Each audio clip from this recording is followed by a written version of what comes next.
You know when you walk into a theater to see a play, Oh, yeah, definitely. you expect everything to be deliberate, right? The curtain goes up, the lighting shifts to that soft amber color. Anyway, the mood lighting. Exactly. Music swells, and you just immediately know how you're supposed to feel. You recognize that you are in a designed space. Yeah, you see the architecture of the whole moment. Right.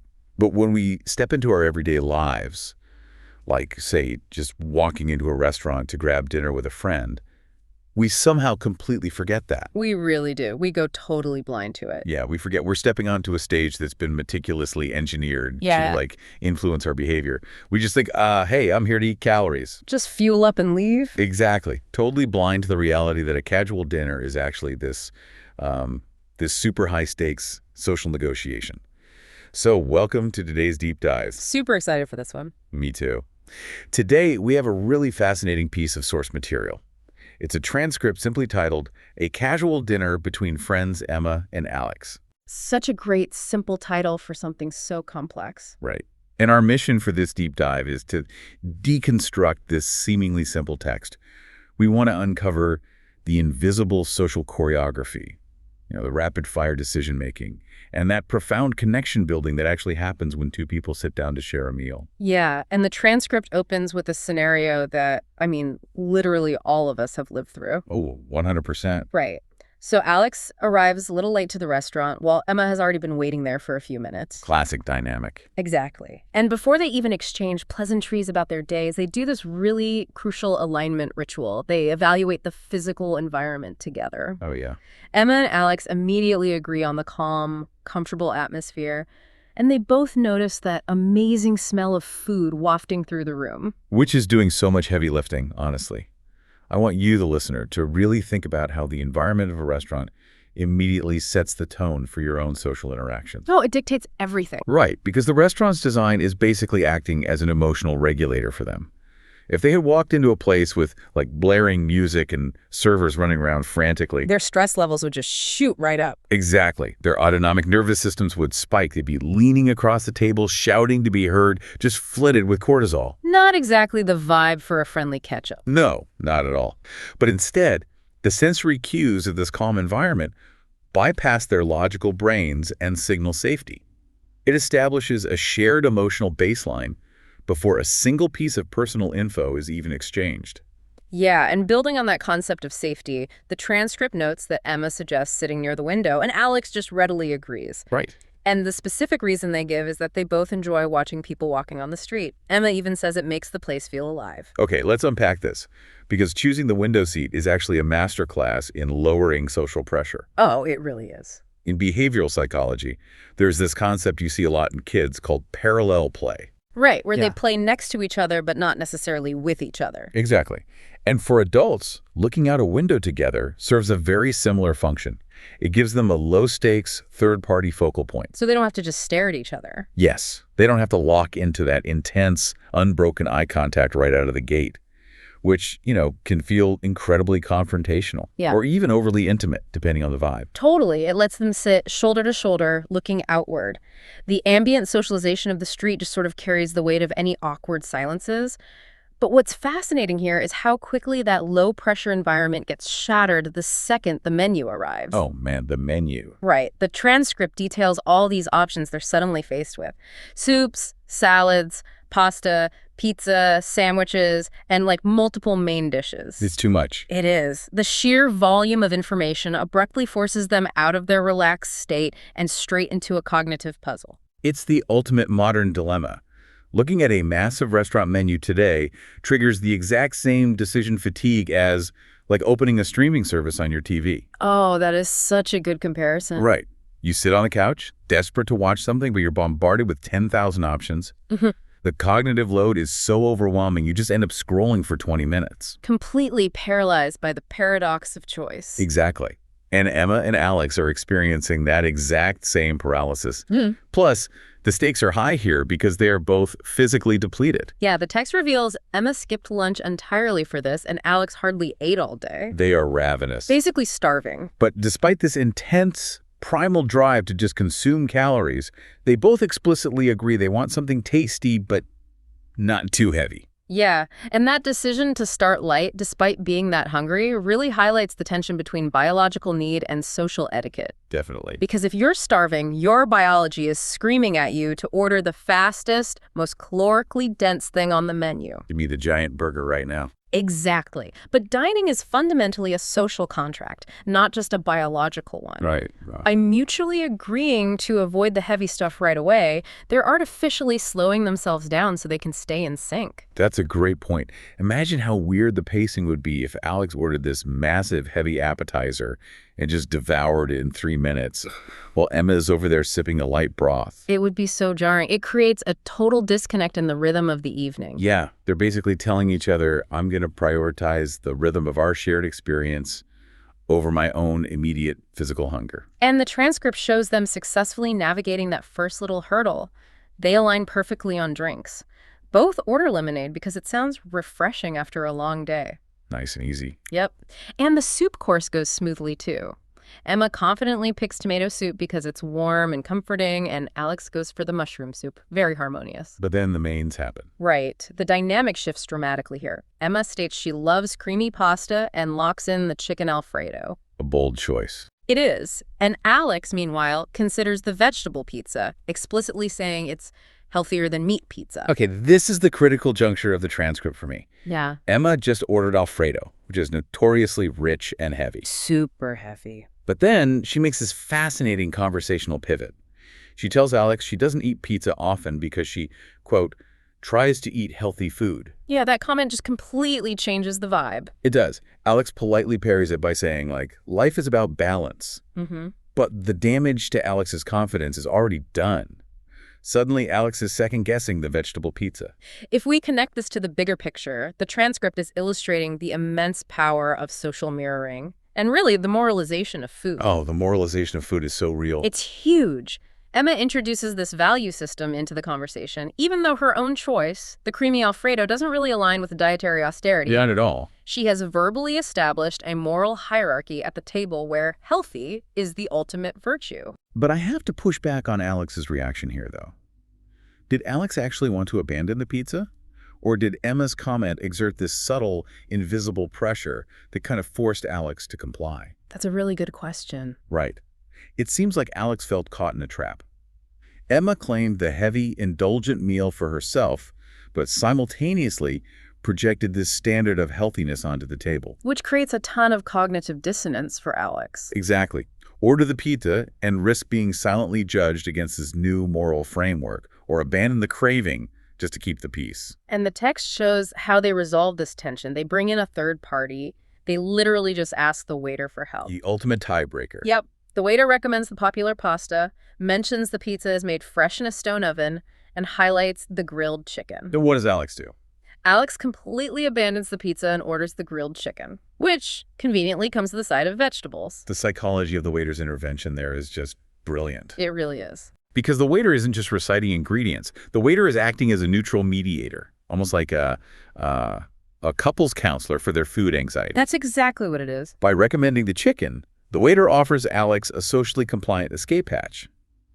The chicken satisfies Alex's desire for a substantial meal because it has the waiter's seal of approval. Right. But crucially, those vegetables fulfill Emma's newly established standard of healthiness. So Alex gets to save face, the unspoken tension dissolves, and the order is finalized.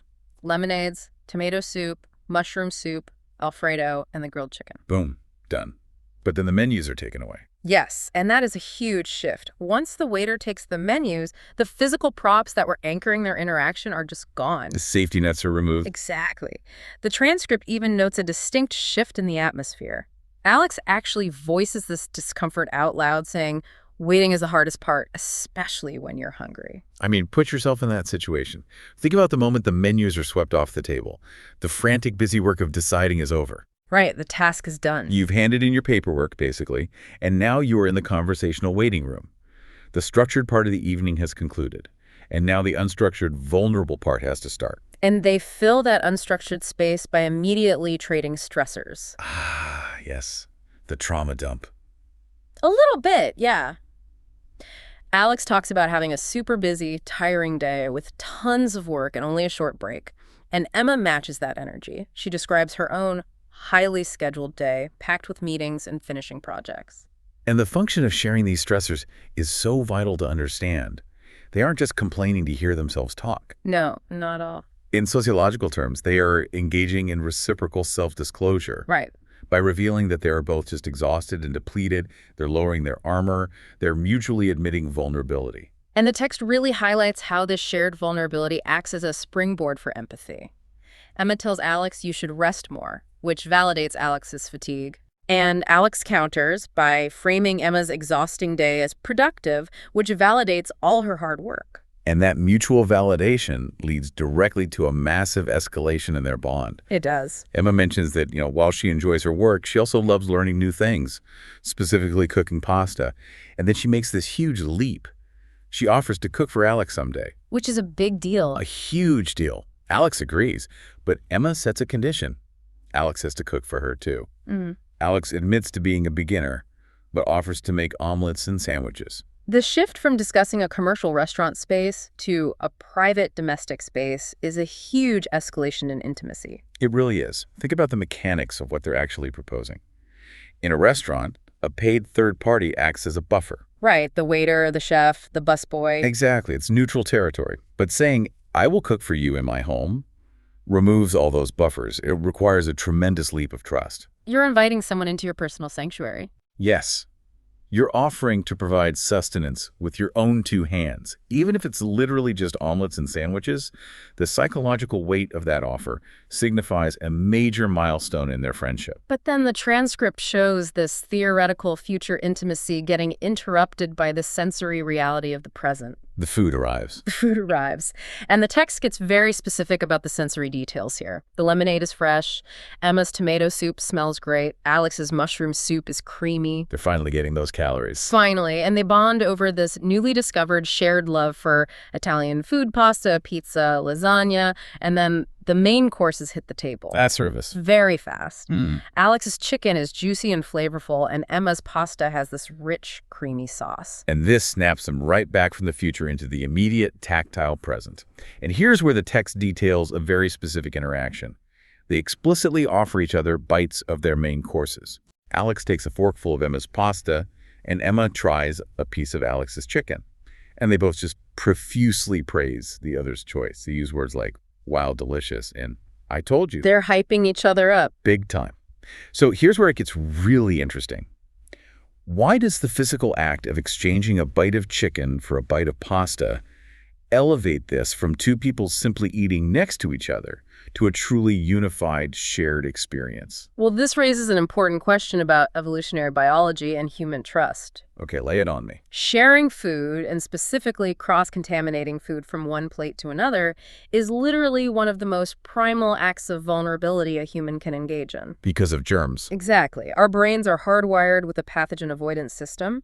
We are naturally repulsed by the idea of consuming something that has been touched by someone else's utensils or has been in their personal space. Oh, that makes so much sense. Yeah, so overriding that biological disgust reflex requires a profound level of psychological safety. Wow. So by swapping bites, they're actively dissolving their physical boundaries. It's like an evolutionary shorthand for, I trust that you are not a threat to my health, and I value you enough to share my finite resources. That's exactly it. But taking that a step further, it also serves an incredibly powerful psychological function regarding identity. Oh, totally. When you sit down and select a meal from a sprawling menu, you are making a micro-declaration of your taste and your personality in that moment. You're saying, this represents what I want. And the transcript illustrates how sharing validates that identity perfectly. Right. When Alex tries Emma's pasta and reacts with genuine awe, saying, wow, it does way more than just compliment the unseen chef in the kitchen. It's a compliment to Emma. Exactly. It provides direct validation of Emma's decision-making process. It sends a clear signal, your taste is sophisticated, you made the correct choice. It makes Emma feel seen and appreciated on a very visceral, sensory level. They're basically co-signing each other's judgment. And that mutual validation sets the stage perfectly for the final act of the meal. Dessert. Yes. The text notes they finish their mains, but neither of them is quite full yet. So they pull the menu back out and survey the dessert options. Chocolate cake, ice cream, and cheesecake. The holy trinity of desserts. Right. And they zero in on the chocolate cake.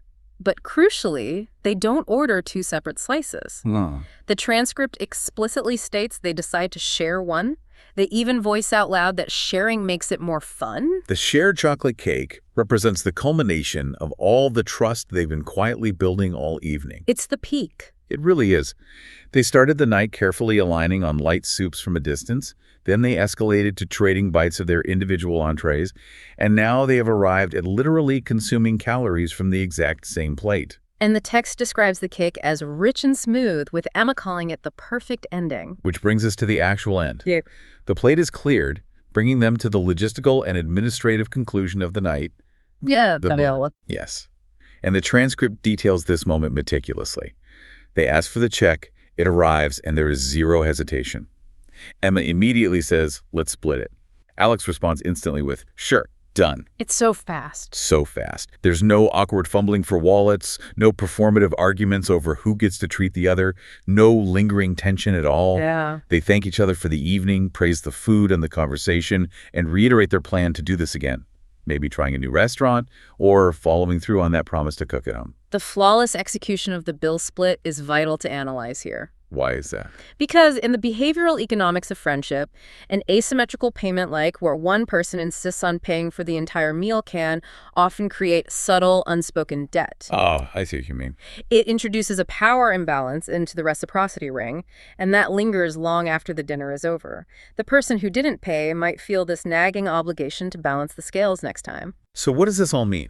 The seamless, equitable splitting of the bill basically functions as a successful contract renewal for their relationship. Contract renewal, I like that. Yeah, think about it in a business context. If a negotiation goes poorly, you don't bring up the timeline for the next contract. You just politely pack your briefcase and leave. Get out of there as fast as you can. Right. But here, the clean 50-50 split ensures they both walk away on perfectly equal footing. The shared chocolate cake provided the emotional climax, and the drama-free bill provided the administrative closure. They both leave feeling deeply valued, free of any social debt, which makes them genuinely eager to repeat the whole process. Exactly. It reveals that a successful dinner is essentially a series of micro-agreements. From selecting the window seat, to navigating that moral hierarchy of the main courses, to trading stressors, to the final shared dessert, every single step was a negotiated building block of intimacy. It fundamentally changes how you view your own calendar, doesn't it? It really does. The next time you sit down across from someone, you aren't just eating. You are participating in a complex, beautiful exchange of compromise and shared values. Yeah. We want to thank you for joining us on this deep dive into the hidden layers of Emma and Alex's dinner. We hope it illuminated the invisible choreography that governs our social lives. But before we wrap up, I want to leave you with a final thought to mull over, drawn straight from the end of this transcript. Oh, the promise of the home-cooked meal. Exactly. At the end of the night, buzzing from a great conversation and the sugar of a shared dessert, Emma and Alex reaffirm their grand plan to cook at home next time. Omelets and sandwiches in the kitchen. Right. And we see this happen all the time. But I challenge you to look at your own social history. How many times have you sat across from a friend, looked them in the eye, and earnestly promised to make them a home-cooked meal? Only to inevitably default to meeting at yet another restaurant a month later. Yes. The intention is genuinely pure in the warmth of the moment. It really is. But are those home-cooked promises genuinely actionable plans? Or are they simply the polite, comforting, conversational dessert we serve each other to signal affection at the end of a good night? That's a great question. Because while a restaurant provides a perfectly engineered, safe stage for us to connect, stepping off that stage and into the messy, uncurated reality of our own kitchens requires a level of raw vulnerability that we might not be quite as ready for as we like to think. Keep an eye on the invisible scripts you're following the next time you go out to eat. We'll catch you on the next deep dive.